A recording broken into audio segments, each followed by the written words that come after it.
महाभारत काल की बात है। एक बार कृष्ण और बलराम किसी जंगल से गुजर रहे थे। चलते चलते काफी समय बीत गया और अब सूरज भी लगभग डूबने वाला था। अंधेरे में आगे बढ़ना संभव नहीं था, इसलिए कृष्ण बोले, बलराम, हम ऐसा करते हैं कि अब सुबह होने तक यहीं ठहर जाते हैं। भोर होते ही हम अपने गंतव्य की ओर बढ़ चलेंगे। बलराम बोले, पर इस घने जंगल में हमें खतरा हो सकता है। यहाँ सोना उचित नहीं होगा, हमें जागकर ही रात बितानी होगी। अच्छा, हम ऐसा करते हैं कि पहले मैं सोता हूँ और तब तक तुम पहरा देते रहो, और फिर जैसे ही तुम्हें नींद आए तुम मुझे जगा देना, तब मैं पहरा दूंगा और तुम सो जाना। कृष्ण ने सुझाव दिया। बलराम तैयार हो गए। कुछ ही पलों में कृष्ण गहरी नींद में चले गए और तभी बलराम को एक भयानक आकृति उनकी ओर आती दिखी। वो कोई राक्षस था। राक्षस उन्हें देखते ही जोर से चीखा और बलराम बुरी तरह डर गए।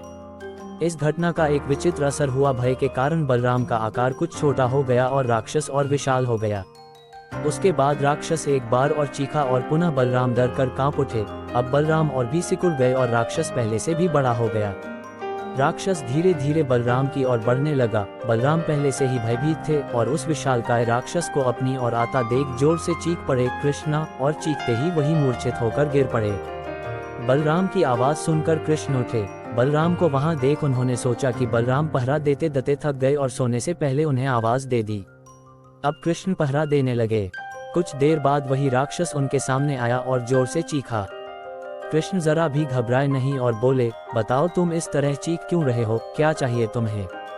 इस बार भी कुछ विचित्र घटा। कृष्ण के साहस के कारण उनका आकार कुछ बढ़ गया और राक्षस का आकार कुछ घट गया।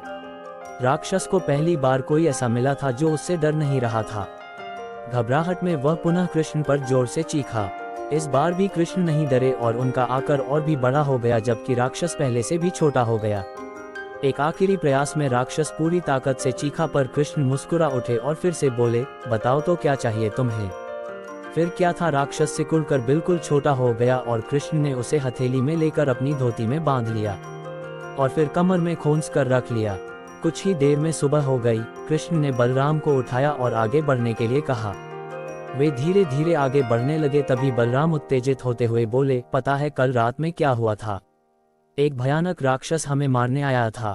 रुको रुको। बलराम को बीच में ही टोकते हुए कृष्ण ने अपनी धोती में बंधा राक्षस निकाला और बलराम को दिखाते हुए बोले, कहीं तुम इसकी बात तो नहीं कर रहे हो? हाँ, ये वही है, पर कल जब मैंने इसे देखा था तो ये बहुत बड़ा था। ये इतना छोटा कैसे हो गया? बलराम आश्चर्यचकित होते हुए बोले। कृष्ण बोले, जब जीवन में तुम किसी ऐसी चीज से बचने की कोशिश करते हो जिसका तुम्हें सामना करना चाहिए, तो वो तुमसे बड़ी हो जाती है और तुम पर नियंत्रण करने लगती है। लेकिन जब तुम उस चीज का सामना करते हो जिसका सामना तुम्हें करना चाहिए, तो तुम उससे बड़े हो जाते हो और उसे नियंत्रित करने लगते हो। दोस्तों, ये राक्षस दरअसल हमारी लाइफ में आने वाले चैलेंजेस हैं, विपरीत स्थितियां हैं, लाइफ प्रॉब्लम्स हैं। अगर हम इन सिचुएशंस को अवॉइड करते रहते हैं तो ये समस्याएं और भी बड़ी होती चली जाती हैं और अल्टीमेटली हमें कंट्रोल करने लगती हैं। लेकिन अगर हम इनका सामना करते हैं, करेज के साथ इन्हें फेस करते हैं, तो यही समस्याएं धीरे धीरे छोटी होती चली जाती हैं और अंततः हम उन पर काबू पा लेते हैं। इसलिए जब कभी भी लाइफ में ऐसी प्रॉब्लम्स आएं जिनका सामना आपको करना ही चाहिए, तो उसे अवॉइड मत करिए। जिसे फेस करना है उसे फेस करिए, उससे बचने की कोशिश मत करिए। जब आप ऐसा करेंगे तो देखते देखते ही वे समस्याएं इतनी छोटी हो जाएंगी कि आप आराम से उन पर नियंत्रण कर सकेंगे और उन्हें हमेशा के लिए खत्म कर सकेंगे। धन्यवाद।